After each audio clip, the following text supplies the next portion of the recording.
ধোসা বানাচ্ছি। হ্যাঁ, এটা চাল ডাল পেস্ট করেছি, এতে একটু পুদিনা পাতা আর হার্বস দিয়েছি।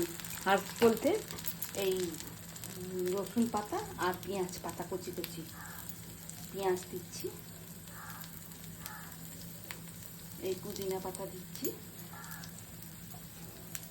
আর একটু সেউ দিচ্ছি, আর উপর থেকে একটু চিজ গ্রেট করে দিচ্ছি।